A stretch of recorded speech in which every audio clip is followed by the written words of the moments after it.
दोस्तों, आप सभी का बहुत बहुत स्वागत है। Welcome to Mahesh academy YouTube channel.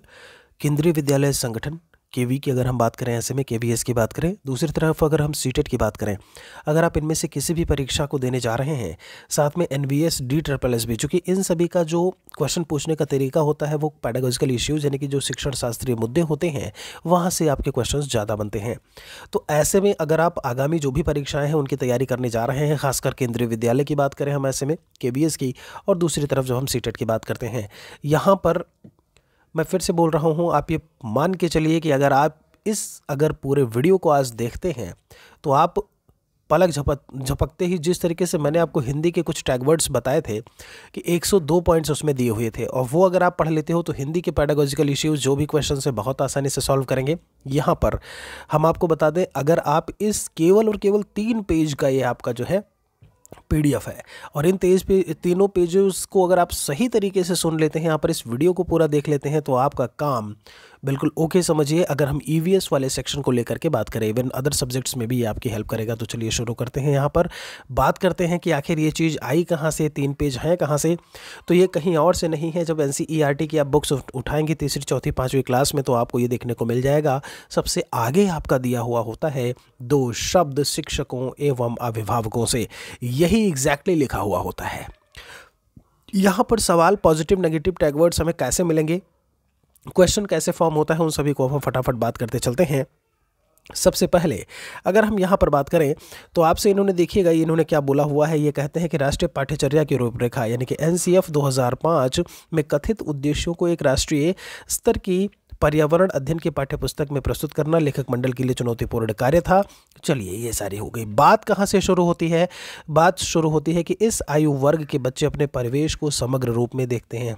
आपने कई बार सवाल किया होगा पेडागोजिकल इश्यूज़ का, और उसमें लिखा हुआ होता है कि बच्चे जो है वो कैसे देखते हैं उस चीज़ को। उसमें कहते हैं कि वो इन चीज़ों को समग्र रूप में देखते हैं। कैसे देखते हैं? समग्र रूप में।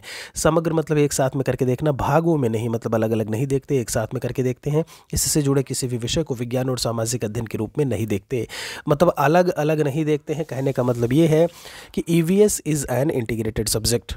जो इन्वायरमेंटल स्टडीज़ है आपका ईवीएस, पर्यावरणीय अध्ययन, वो एक एकीकृत विषय है। एकीकृत का मतलब होता है कई सारे विषयों का समावेश, यानी कि सामाजिक अध्ययन एसएसटी भी इसमें शामिल है, आपका साइंस विज्ञान भी इसमें शामिल है, और आपका ईवीएस यानी पर्यावरण अध्ययन भी शामिल है। कहते हैं अतः है आवश्यक समझा गया कि इस पुस्तक में बच्चों के परिवेश के प्राकृतिक और सामाजिक घटकों को समग्र रूप से पेश किया जाए। परिवेश कहते हैं हमेशा जोड़ करके क्या करते हैं, आसपास के वातावरणों से जोड़ करके, परिवेश से जोड़ करके फिर हम अपना पाठ्यक्रम तैयार करते हैं।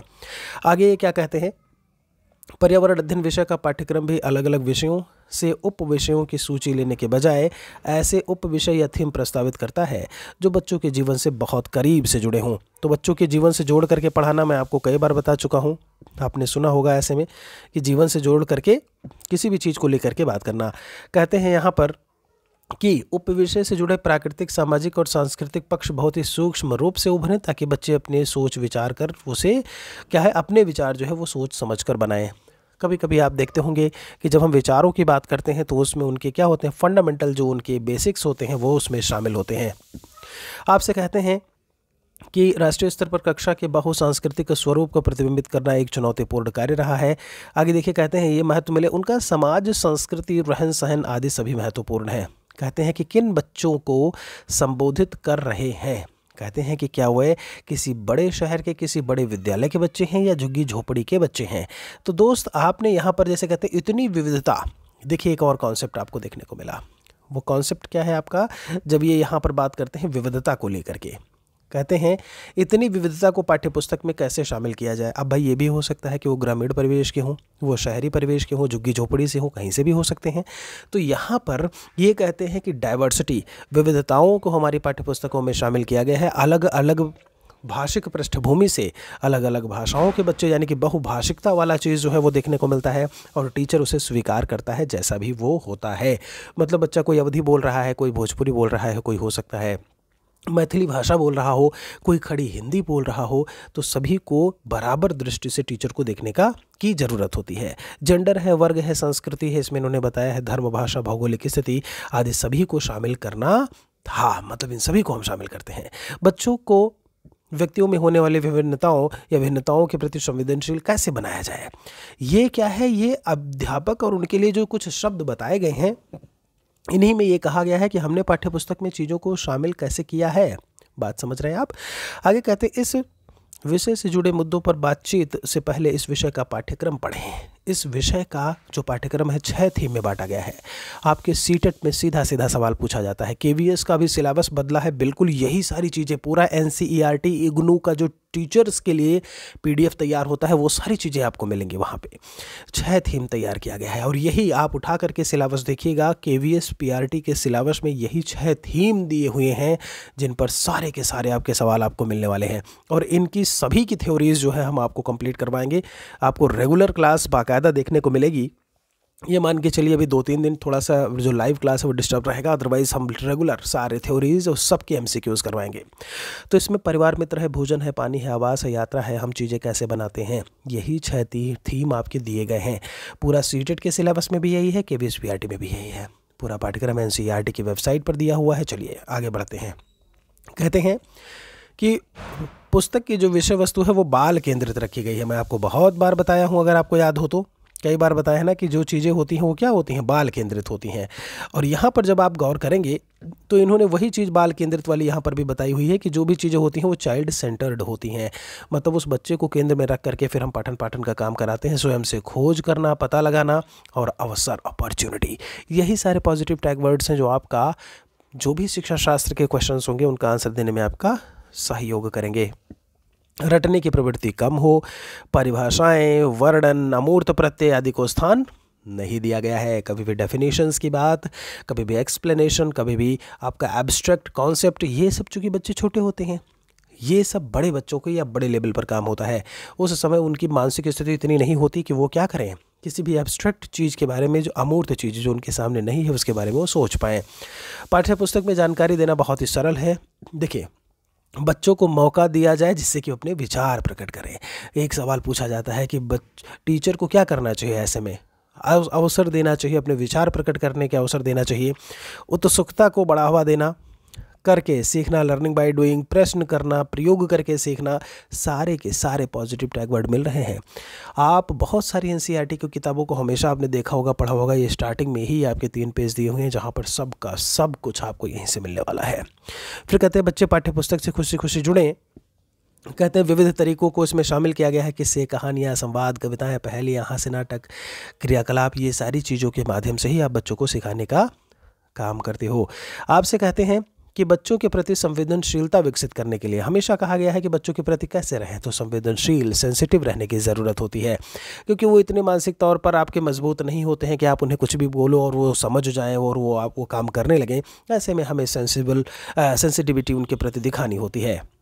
आगे कहते हैं क्योंकि बच्चे कहानी के पात्र में अपने आप को आसानी से जोड़ सकते हैं। पुस्तक में प्रयुक्त भाषा भी औपचारिक नहीं है। यहाँ पर ये हमेशा कहा गया है, औपचारिक मतलब होता है कि यार फॉर्मेलिटी ना करो, एक फॉर्मल लैंग्वेज, आप समझ रहे हैं। मतलब कहने का ये है, ऐसी भाषा होती है जो बच्चे के आसपास की चीज़ों से जोड़ करके कहीं ना कहीं उसमें जो है बात बताई गई हो, कही गई हो। इससे बच्चे आसानी से, बहुत आसानी से चीज़ों को सीखते हैं। आपसे क्या कहते हैं, ज्ञान सृजन के लिए सभी बच्चों का क्रियाशील होना ज़रूरी है। कई बार बोला है कि बच्चों का एक्टिव होना ज़रूरी है। हाँ जी, ज़रूरी है। पर्यावरण अध्ययन की पढ़ाई को कक्षा की 4 दीवारी के बाहर से जोड़ा गया। देखिए, यहाँ भी कहा गया है कि आसपास के वातावरण से जोड़ करके पढ़ाना। कहते हैं एक्टिविटी, देखिए क्रियाकलाप के द्वारा बच्चों की अवलोकन क्षमता, बाग बगीचे, तालाब, प्रकृति भ्रमण। कहते हैं सबसे बढ़िया ऐसी चीज़ कौन सी होती है, ऐसा तरीका कौन सा है कि बच्चे जो है जिनमें स्थायी तरीके से उनमें कोई भी अधिगम आए, तो कहते हैं काम करो, उन्हें भ्रमण करवा दो। आप चीज़ों को देखते भी हो, आप सुनते भी हो, बहुत अच्छी तरीके से वो चीज़ आपके मन, मस्तिष्क, दिमाग पर छाई रहती है, बच्चों के दिमाग में बैठ जाती है। चलिए, कहते हैं अन्य कौशल का भी विकास होगा।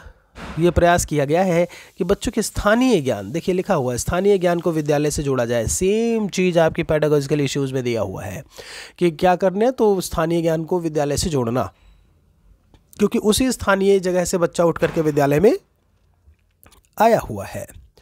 यह ध्यान देना, देखिए ये बोले हैं कि यह ध्यान देने की बात है कि पाठ्य पुस्तक में शामिल, मैं यहाँ पर पढ़ रहा हूँ, ये क्रियाकलाप मात्र सुझावात्मक कहते हैं क्रियाओं या प्रश्नों को पाठों के अंत में ना देकर उन्हें पाठ का ही हिस्सा बनाया जाए। सेम चीज़ आपकी MCQs उठा करके देखिएगा। अगर आपने प्रीवियस पेपर को सॉल्व किया हुआ है तो उसमें एक चीज़ लिखा हुआ है ऑप्शन में, क्या लास्ट में दें, अंत में दें, कहाँ पे दें, तो इन्होंने कहा है कि अंत में न दे करके पाठ का हिस्सा ही बनाएं। पुस्तक में दिए गए क्रियाकलापों और इस्तेमाल की गई सामग्री को स्थानीय परिवेश के अनुसार रूपांतरित करना है। विविध प्रकार के क्रियाकलाप हैं, अवलोकन है, खोज, वर्गीकरण, प्रयोग, चित्र बनाना, बातचीत करना, अंतर ढूंढना, लिखना। इन सभी कौशलों का क्या होगा, ऐसे में सभी के हिसाब से मौका देने की बात की गई है। कहते हैं कि बच्चे स्वयं अपने हाथों से करेंगे और उसमें वह क्रियात्मक कौशलों का ज़्यादा से ज़्यादा विकास होगा। सृजनात्मकता को उभारना, क्रिएटिविटी, आपका ब्रेनस्टॉर्मिंग, मस्तिष्क झंझावात होगा। आप डाइवर्जेंट थिंकिंग यानी आप सारी चिंतन करेंगे। आप क्रिएटिविटी यानी कि क्रिएटिव होंगे, ऐसे में सृजनात्मकता होगा। और जहाँ पर दोस्त सृजनात्मकता होगी वहीं पर नवीनता होगा। रचना करने, कौशल, सौंदर्य बोध का भी विकास होगा। अवलोकन, निष्कर्ष निकालने में सहायता। देखिए ये लिखे हुए हैं, चर्चा या सुझाव में व्यक्तिगत रूप से सीखने में ज़्यादा मददगार हो सकते हैं। ये भी बहुत अच्छी तरीके से यहाँ पर एक बात आपकी शिक्षा शास्त्र से बताई गई है। कहते हैं पुस्तक में इस बात की गुंजाइश की गई है कि बच्चे ज्ञान के लिए शिक्षक और पाठ्यपुस्तक के अलावा अन्य स्रोतों से मदद लें। सेम पेडागोजी का क्वेश्चन दिया हुआ है कि क्या शिक्षक और पाठ्यपुस्तक के अलावा और भी हो सकते हैं? हाँ जी, क्यों नहीं हो सकते। भाई बहन हो सकते हैं, परिवार के सदस्य हो सकते हैं, समुदाय के लोग हो सकते हैं, हम न्यूज़पेपर पढ़ते हैं वो हो सकते हैं। बात समझ में आ रही है? उसी चीज़ को इन्होंने यहाँ पर मेंशन किया हुआ है, अगर आप ध्यान से देखें तो। कहते हैं कि यह स्पष्ट हो सकेगा कि पाठ्यपुस्तक ही मात्र सीखने के स्रोत नहीं है, उसके अलावा और भी सोर्सेज हैं जिनसे हम सीख सकते हैं। ये बात समझ में आई जो यहाँ पर है आपका, ठीक है। गोले में बहुत समय पहले की जानकारी या इतिहास की झलक के लिए बच्चों को अपने बड़ों की मदद के लिए प्रोत्साहित किया गया है, वो भी इन्होंने बताया हुआ है। इन्होंने कहा है कि शिक्षक को भी बच्चों के परिवार के बारे में जानने का मौका मिलेगा, मतलब इन सभी के बारे में वो भी जान सकेगा और वो उसी तरीके से बच्चों को पढ़ा सकेगा। कहते हैं चित्र इस आयु वर्ग के बच्चों के पुस्तकों के लिए महत्वपूर्ण अंग होते हैं, मतलब चित्रात्मक प्रस्तुतिकरण जिसको बोलते हैं। ये क्या है कि प्रकृति लिखित बातों को प्रतिबिंबित करे, मतलब जो चीज़ें लिखी होती हैं, कभी कभी आप चित्र बना दो, उसमें सारी चीज़ें समझ में आ जाती हैं कि आखिर इसमें क्या कहा जा रहा है, क्या कहा गया है। अनुरोध है कि ये चीज़ जो आपको बताई जा रही है, KBS PRT का पूरा थ्योरी भी हम आपको एक एक चीज़ करवाएंगे। वीडियो को लाइक और शेयर ज़रूर कर दिया करें, इतना ही आपसे रिक्वेस्ट है। नए हो तो चैनल को सब्सक्राइब ज़रूर किए रहो, जिससे कि अपडेटेड रहो आप। कोई भी नोटिफिकेशन, कोई भी वीडियोज़ यहाँ से आते हैं। महेश एकेडमी टेलीग्राम चैनल है, फ्री PDF फाइल्स वहाँ पर लगातार दी जाती हैं। यहाँ पर कुछ कहा है, चित्रों का इस्तेमाल इस तरह भी किया गया है कि वह लिखित कार्य के पूरक हों। चित्र बच्चों को खुशी तो प्रदान करें ही, देखिएगा, खुशी तो प्रदान करें ही, साथ ही वो उनसे कुछ सीखें भी। क्रियाकलापों में विभेद करने के लिए कुछ चिन्हों का प्रयोग किया गया है। ये सारी चीज़ें, एक एक सवाल आपके पेडागोजी के आपको मिलेंगे। कहते हैं पाठ्यपुस्तक में बच्चों को काम करने के विविध प्रकार के अवसर दिए गए हैं। अकेले, छोटे समूह में, बड़े समूह में काम करना, समूह में किए गए पारस्परिक क्रियाकलापों। कई बार कहा गया है कि काम कैसे करना चाहिए, तो ये कहा कि आपसी सामंजस्य सहयोग से समूह में काम करिए, जहाँ पर हमको म्यूचुअल अंडरस्टैंडिंग, अन्योन्याश्रित क्रिया, एक दूसरे पर डिपेंडेंसी जो है वो देखने को मिले। ठीक है, चलिए आगे बढ़ते हैं। यहाँ पे कहते हैं आपसे, ये देखिए इन्होंने क्या बोला हुआ है कि उनकी प्रशंसा की जाए। अगर वो काम करते हैं तो उनकी प्रशंसा करिए, उनकी रचनात्मकता को अनावश्यक रूप से नकारा ना जाए। अगर वो कुछ भी क्रिएटिव टाइप का काम करते हैं तो आप उनकी प्रशंसा ज़रूर करिए, ऐसे में वो और अच्छा करने के लिए प्रेरित होंगे। ये कहते हैं उद्देश्य मात्र सूचना जांच करना नहीं, अपितु विचार प्रकट करने के अवसर देना। हम हमेशा बोलते हैं उनके जो फंडामेंटल, उनका जो बेसिक्स होता है, एक जो उनका फंडामेंटल आइडिया होता है वो निकल करके आता है, वो अपने के थॉट्स के को बता रहे होते हैं। रटी रटाई चीज़ें, रोट लर्निंग, कभी भी मेमोराइजेशन, ये सारी चीज़ें शामिल नहीं होती हैं हमारे आंसर में। इस चीज़ का विशेष ख्याल रखिएगा। कहते हैं क्योंकि हर बच्चा अपनी गति से सीखता है। अच्छा, ये भी कहा गया है कि सबको पूरा समय दिया जाना चाहिए। हो सकता है कोई स्लो लर्नर भी हो और आप सोचें कि यार ये तो बड़ा स्लो है। समावेशी शिक्षा का कॉन्सेप्ट होना चाहिए कि इंक्लूसिव एजुकेशन है, हमको स्पेशल चाइल्ड को, हमको नॉर्मल चाइल्ड को, सभी को एक साथ में लेकर के चलना है। इन सब बातों का विशेष ख्याल रखना है। कहते हैं आपसे मूल्यांकन समझ बनाने के लिए एनसीईआरटी की स्रोत पुस्तक भी तैयार की है। चलिए, कहते हैं कक्षा से अथवा कक्षा के बाहर अनुरूप। देखिए यहाँ पर मैं पढ़ रहा हूँ, अनुरूप होना चाहिए। मूल्यांकन एक सतत प्रक्रिया है। इवैल्यूएशन इज इवैल्यूएशन की बात करते हैं तो कॉन्टिन्यूअस प्रोसेस है। कॉन्टिन्यूअस एंड कॉम्प्रिहेंसिव इवैल्यूएशन के बारे में, सीसीई के बारे में आपने सुना होगा। तथा विभिन्न परिस्थितियों में अवलोकन करना, प्रश्न पूछना, ड्राइंग, चित्रकारी, समूह चर्चा करना, ग्रुप डिस्कशन करना, ये मूल्यांकन आदि के दौरान मूल्यांकन होना ज़रूरी है, इवैल्यूएशन होना ज़रूरी है, और इसी को हम सीसीई के नाम से जानते हैं। कहते हैं क्रियाकलाप एवं प्रश्न पाठ के अंदर ही दिए गए हैं, अंत में नहीं। ये सवाल बार बार पूछा जाता है। देखिए दूसरी बार तो इसी 3 पेजेस में इन्होंने इसको समझा दिया है। ठीक है, अब आगे क्या कहते हैं, पाठ्यपुस्तक के विकास में लेखक मंडल ने, चलिए ठीक है, विभिन्नताओं के प्रति बच्चों में संवेदनशीलता बढ़ाई जाए। जो समाज में चीज़ें दी हुई हैं, चाहे वो शारीरिक क्षमता को लेकर के बात हो, आर्थिक स्थिति को लेकर के बात हो, व्यवहार में अंतर हो, रहन सहन पहनावे की बात हो, सब में संवेदनशीलता। ऐसा ना हो कि कोई अच्छा खा रहा हो तो दूसरे वाले को ऐसे में क्या हीन भावना थोड़ी सी लगे, या जो भी है। ये टीचर की जिम्मेदारी है कि सभी में क्या करे, वो समरसता लेकर के आए, समभाव लेकर के आए, समान भावना लेकर के आए। ठीक है, हमें हर बच्चे में यह समझ पैदा करवानी होती है कि किसी भी समाज में भिन्नता जो है वो स्वाभाविक है। मतलब हमें ये बताना है उन्हें कि डिफरेंसेस जो है वो यार स्वाभाविक है, मतलब अपने आप डिफरेंस आ जाता है। आप घर परिवार में ही देखोगे, कोई अच्छा थोड़ा सा सोचता होगा किसी भी एक मुद्दे को लेकर के, है ना, और कोई हो सकता है उसी मुद्दे को लेकर के कोई दूसरी विचारधारा रखता हो। हमें इन विभिन्नताओं की प्रशंसा और सम्मान करना सीखना है। अध्यापक को इस बात पर विशेष ध्यान देना होगा जिससे कि सामाजिक मुद्दों में संवेदनशीलता से संभाला जा सके। कोई भी मुद्दा है उसे आसानी से संभाला जा सके, ऐसा करने की इसीलिए ज़रूरत होती है। यहाँ पर यह भी कहा है कि केवल बच्चों के बारे में सोचा है, पर अध्यापकों को भी ऐसे व्यक्ति के रूप में देखना चाहता है जो ज्ञान सृजन करते हैं, अनुभवों को बढ़ाते हैं। इस पाठ्यपुस्तक को सीखने सिखाने की सामग्री की तरह देखा गया है। मतलब मैं कुल मिलाकर के यहाँ पर जो किसकी बात है, एनसीईआरटी की जो बुक्स है उनको लेकर के बात की गई है। कहते हैं जिसके इर्द गिर्द शिक्षक अपने पढ़ने पढ़ाने की क्रिया को संगठित करें और बच्चों को सीखने के अवसर मिले। ठीक है, आगे क्या कहते हैं, लास्ट में भी आप देखोगे तो यहाँ से सवाल बना है जो ये लिखा हुआ है। क्या लिखा है, एनसीएफ 2005 के अनुसार कक्षा 1 और 2 में पर्यावरण अध्ययन एक विषय के रूप में नहीं है। कई बार सवाल पूछा गया है कि एक विषय के रूप में है कि नहीं है, तो ये नहीं है, परंतु इससे जुड़े कौशल और सरोकार को गणित और भाषा के माध्यम से जोड़ने की बात कही गई है। कहते हैं फर्स्ट और सेकंड के बच्चों में ईवीएस नहीं है, ईवीएस 3rd क्लास से शुरू होती है, तो क्या ईवीएस की चीज़ों को हम बाकी विषयों के माध्यम से पढ़ा सकते हैं? हाँ जी बिल्कुल, और इसमें गणित और भाषा के माध्यम से, भाषा मतलब हिंदी भाषा और अंग्रेजी भाषा, और गणित के माध्यम से ये पढ़ा सकते हैं।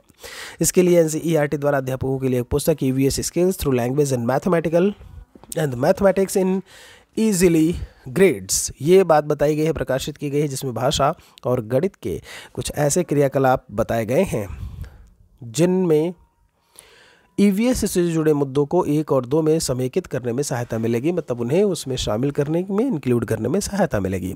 कक्षा 3 में शिक्षण अधिगम की शुरुआत करने से पूर्व यदि आप इसे पढ़ेंगे तो इस विषय की आपको समझ बनी रहेगी। मतलब ऐसा नहीं है कि ईवीएस आए 3rd क्लास में, अब बच्चे लो कुछ जानते नहीं इसके बारे में। तो एक पृष्ठभूमि बनाने के लिए जो हम शुरुआत करते हैं वो कहाँ से करते हैं, कक्षा 1 और 2 से, और वो भी किस विषय के माध्यम से, एक भाषा यानी हिंदी अंग्रेजी और दूसरा आपका गणित के माध्यम से। तो दोस्तों यहाँ पर जब हम बात करते थे, ये हैं आपके कुछ पॉइंट्स, कुछ बिंदु। 18 मिनट का ये वीडियो था। जिन बच्चों ने इसे ध्यान से देखा होगा, पूरा वीडियो देखा होगा, आपने अगर देखा है तो आप बहुत अच्छी तरीके से बता ले जाओगे कि इतनी सारी चीज़ें हैं जो हम यहाँ से समझ में हमें आ रही हैं। अगली वीडियो में हम आपसे बहुत जल्दी मिलेंगे। वीडियो को लाइक और शेयर ज़रूर कर दीजिएगा। कोई और सुझाव है तो कमेंट सेक्शन में ज़रूर मेंशन करें। आपका एक टिप्पणी करना, आपका एक कमेंट करना कहीं ना कहीं हमें मोटिवेशन देता है, हमें पुनर्बलित करता है। तो प्लीज़ कमेंट सेक्शन में लिखें ज़रूर कुछ ना कुछ। बहुत बहुत शुक्रिया आप सभी का।